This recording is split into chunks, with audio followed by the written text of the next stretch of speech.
Assalamualaikum warahmatullahi wabarakatuh. Selamat sore teman-teman media cetak dan elektronik yang kami hormati. Alhamdulillah pemeriksaan tadi sudah selesai dalam rangka klarifikasi atau undangan interview. Saya dan saudara Firdaus tadi sudah mengikuti pemeriksaan dan alhamdulillah semuanya berjalan baik.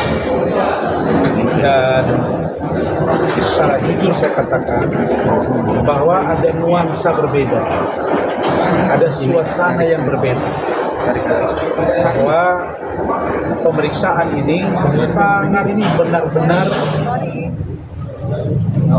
baik, sangat terbangun suasana yang cair, bahkan penuh canda walaupun serius. Dan kami tadi sempat bertemu dengan Pak Kasudin, Pak Kristiantori, begitu juga penyidik, bahwa surat panggilan interview kedua itu hanya administratif. Boleh saja kami tidak datang sampai dengan tanggal 4 karena sibuknya program yang besok termasuk sidang. Tetapi karena perintah Pak Ketua Umum BPN Pradi Bersatu, Pak Irjen Pol Pak Riki Sitohang dan Pak Irjen Pol Pak Anjar, begitu juga dengan Pak Sekjen Pradi Bersatu, Pak Adi, tim hukum kami, Pak Riha, Bu Elida Neti, dan teman-teman, maka kami sepakat untuk datang pada hari ini membuktikan bahwa kita kooperatif. Adapun tentang pasal 335 KUHP, pasal 207 KUHP, pasal 217 KUHP, dan kaitannya dengan content of code, itu sudah kami jelaskan secara runut dan rinci. Dan kami diperlihatkan video yang dari pihak Pengadilan Negeri Jakarta Utara yang dilaporkan oleh Bapak Dr. Haji Ibrahim Alino SHM. Di video tersebut kami melihat hal yang biasa-biasa saja dan konteksnya seperti apa. Di samping tim hukum saya, para pakar hukum juga nanti akan diberi pendapat oleh ahli.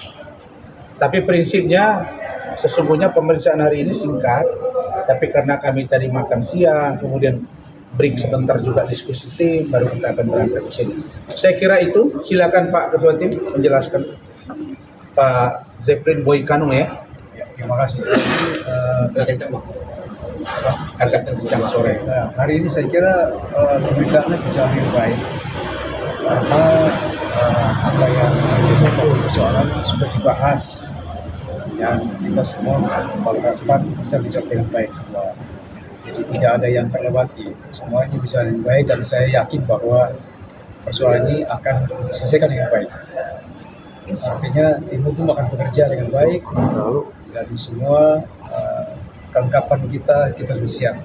Kita siap pada apapun. Yang paling penting adalah bahwa apa yang ditentukan 217, 207, yang menjadi 335 kita bisa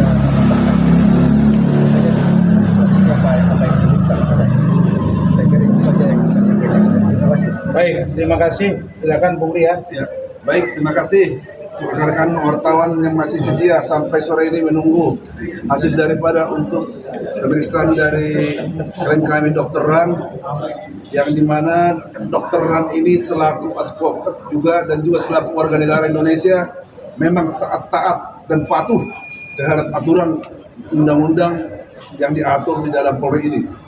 Terbukti dengan adanya undangan kertas kedua, kita tepat waktu hadir.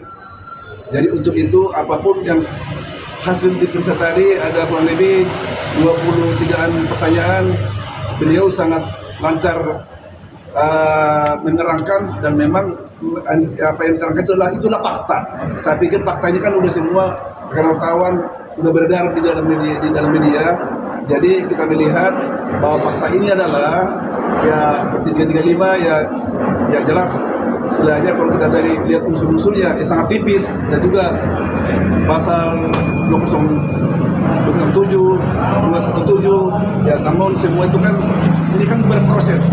Ini kan masih proses penyelidikan seperti yang dikatakan tadi oleh penyidik. Jadi untuk itu yang jelas kita tunggu proses selanjutnya.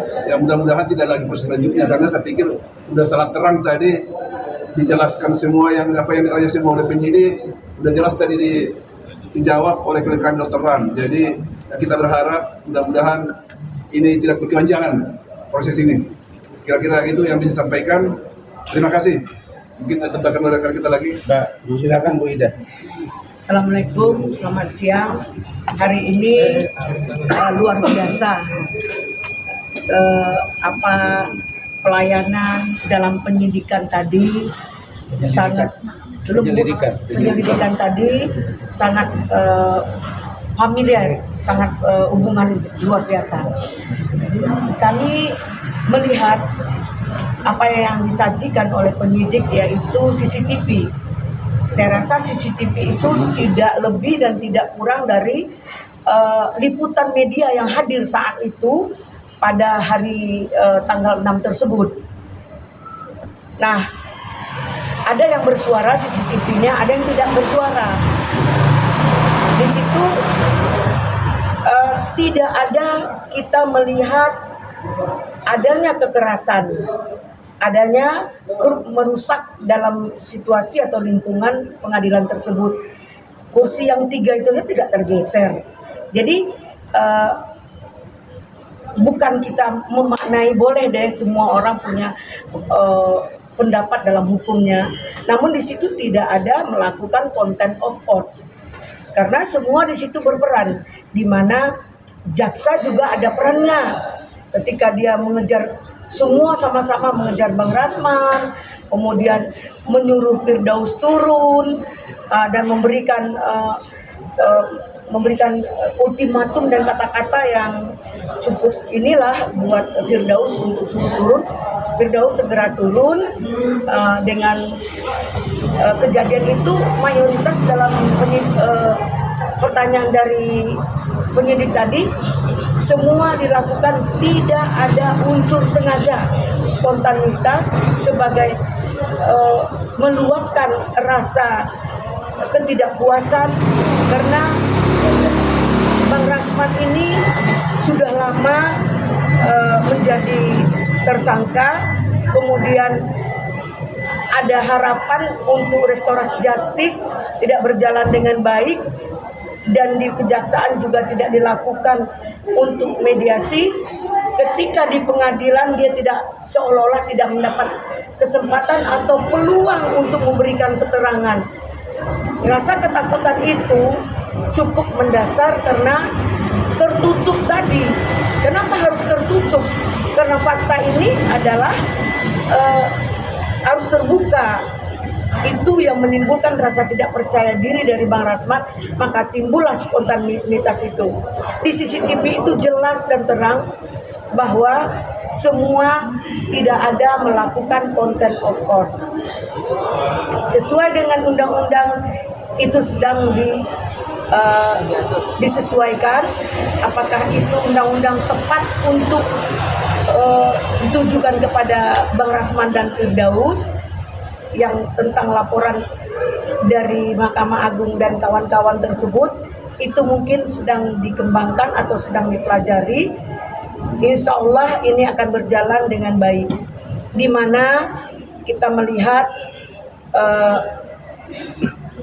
semua sudah di BAP, sudah dipanggil, hakim sudah, kemudian itu Pak Hotman juga sudah.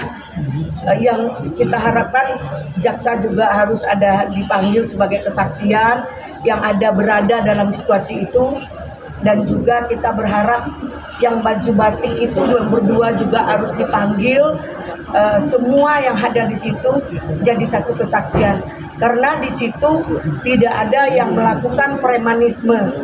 Kami sebagai pengacara pakai toga yang dilindungi undang-undang ketika membela klien baik di dalam dan di luar pengadilan, tidak dapat dipidana maupun diperdata.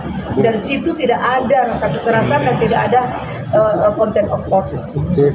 Dan juga jaksa di saat itu juga memberikan apresiasi yang juga kita harus maklumi, walaupun dia hanya menuju ke Bang Rasman dan melindungi Pak Hotman, rasanya kalau kita melihat itu nggak mau cari-cari masalah lah dengan semua pihak. Dan juga spontanitas yang dilakukan, yang pakai baju batik, yang melakukan sikap yang kurang elok itu juga harus dipertanyakan seperti apa niat dan tujuannya. Jadi semua akan berjalan dengan baik. Mudah-mudahan ini juga jadi pelajaran bagi kita semua, seluruh advokat yang ada di seluruh Indonesia. Dan juga ini sekali lagi kita minta mudah-mudahan pihak yang memberikan laporan yaitu Mahkamah Agung bisa melihat bahwa kebenaran yang terjadi di lapangan itu tidak sesuai dengan opini yang digiring ke hadapan Mahkamah Agung itu sendiri.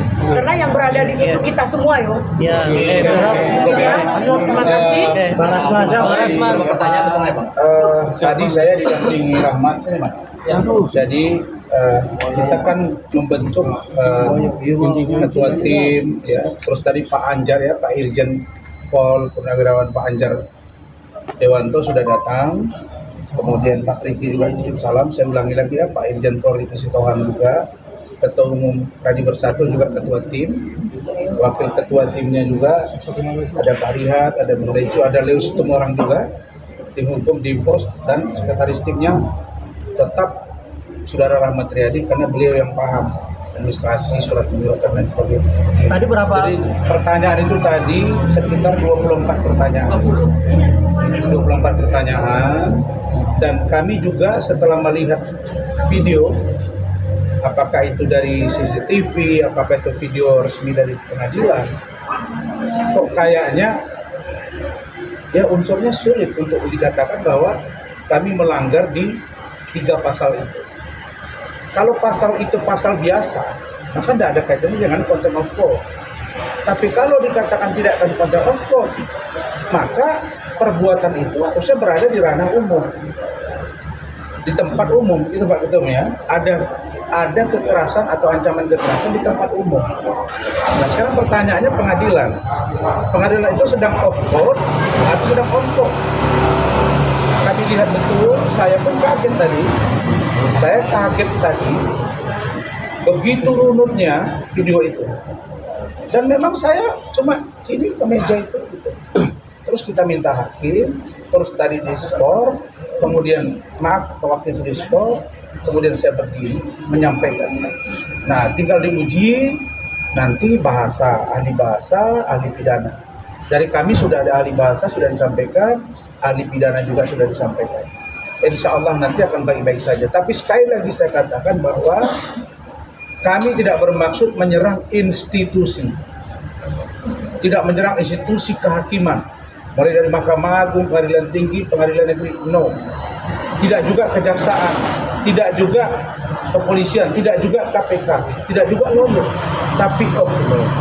Kalau bicara oknum, itu adalah sebuah koreksi, di mana harus memang dilakukan. Apalagi berdasarkan keterangan dari penerima pengaduan di Komisi Yudisial bahwa ada oknum dari yang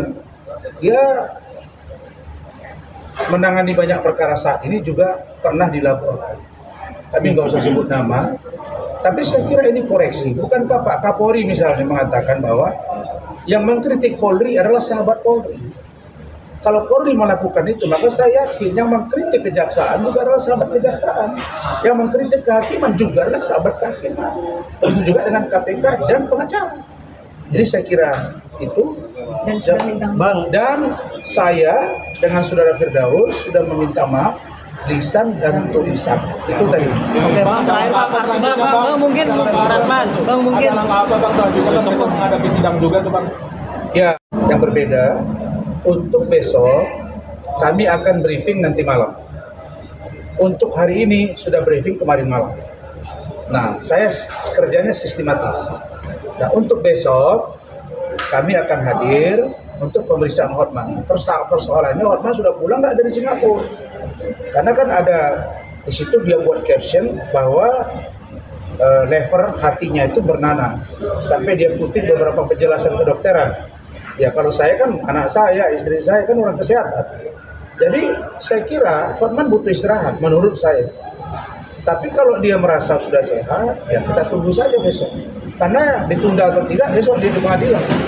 Tapi yang pasti kami besok jam 9 sudah ada di sana, jam 10 kami lakukan persidangan dan kita akan lanjut pada pertanyaan-pertanyaan yang mudah-mudahan besok Hotman sehat, rekan kita ini, dan jangan besok ketika kami tanya menjadi masalah baru kurang sehat, kira-kira begitu. Jadi saya pikir ya itu tadi, kita nggak bisa mengatakan diri kita sehat di depan publik kalau pada faktanya di dalam kita sakit, kira-kira begitu. Dan sekali lagi kami mendoakan dia sehat. Bang, kalau pernyataan Bang Hotman, Bang. Barreskrim Bang, berarti itu video itu dari salah satu video untuk meringankan sanksi. Bukan, itu video yang diberikan oleh pelapor dalam ini ketua pengadilan. Nah, apakah itu video itu dari CCTV atau dari kamera mereka di situ tersendiri, itu terserah. Ya kami juga punya video dan kita juga sudah cross check. Insya Allah semuanya baik-baik saja. Itu tadi saya katakan, saya sudah bersuara kencang, sangat kencang, dan sudah didengar oleh Santero. Maka tidak dibutuhkan lagi saya harus bersuara kencang, karena saya sudah menyampaikan apa yang saya rasakan, apa yang saya lihat, mewakili banyak aspirasi masyarakat dan juga penegak hukum di pengacara. Maka saya ditugaskan dan diperintah oleh Pradi Bersatu organisasi saya untuk lebih soft dan cool down. Saya kira saya sudah sampai di tahapan itu, maka saya akan bicara sistemik dan kalian lihat. Saya bukan orang gila, bipolar, bukan. Saya menyampaikan sudah, sekarang saya menyampaikan dengan bahasa yang santun. Saya kira begitu. Dan ini menjelang Ramadan kan, kita Bang Hotman berdoa. berkeyakinan kalau Abang bisa jadi tersangka di kasus ini gimana, Bang? Ya, saya pikir dia berobat dulu lah. Apa penyebab lever bernanah? Yang pasti setahu saya, ini bukan bernanah lever ya. Kalau orang kena lever, tidak boleh begadang, tidak boleh minum keras. Jelas itu ya, tidak boleh kerja terlalu letih. 3 ini bisa nggak dia menguranginya? Kalau ini sudah menjadi hobi, ya nggak bisa. Ya, tapi sekali lagi saya katakan kami boleh berperang, tapi tidak bermusuhan. Barangkali begitu. Cukup ya. Bang, Ada pemeriksaan kelanjutan? Ini Rahmat jawab aja. Bang, Adanya pemeriksaan lanjutan dari setelah ini? setelah ini ya kalau untuk Pak Rasman sendiri belum ada pemeriksaan lanjutannya. Tapi kalau nanti penyidik menganggap perlu kami untuk memberikan keterangan tambahan, kami pastikan bahwa Pak Rasman adalah pribadi yang taat hukum.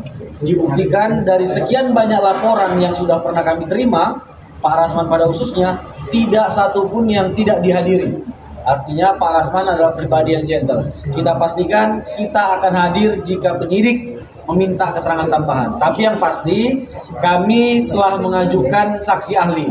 Saya pikir saksi ahli dan saksi adecat kami dulu diperiksa, baru kalau memang ada pemeriksaan tambahan, baru ke situ poinnya. Baik, thank you ya. Ini ada satu poin ini dan stretching point dan sangat penting. Ada satu fakta hukum. Tadi saya tanyakan kepada penyidik. Penyidik menyatakan bahwa sudah diperiksa saksi hakim ketua, yaitu Ibu Sophia Tambunan. Lagi-lagi ini membuktikan bahwa adanya konflik interest, adanya hubungan antara Pak Rasman dengan Ibu Sophia Tambunan yang menyidangkan perkara ini.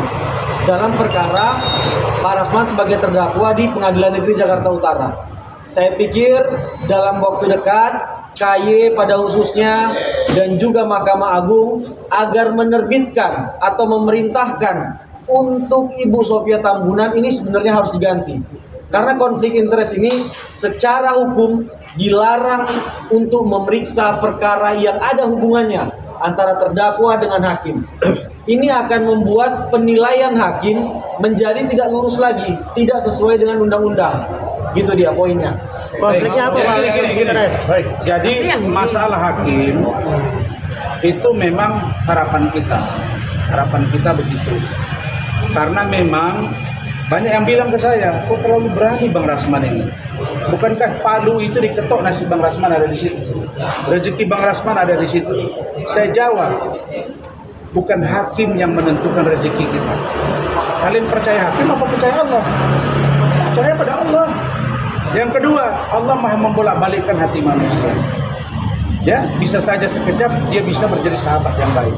Tapi secara etik, idealnya memang orang yang berperkara dengan kita, janganlah menangani perkara kita. Pak Yusril dalam satu postingan sangat baik dan menarik sangat. Beliau bilang, hakim tidak boleh marah. Karena kalau hakim pemarah, maka dia akan mengambil putusan dengan kemarahan dia. Hakim juga tidak boleh orang yang penghibah.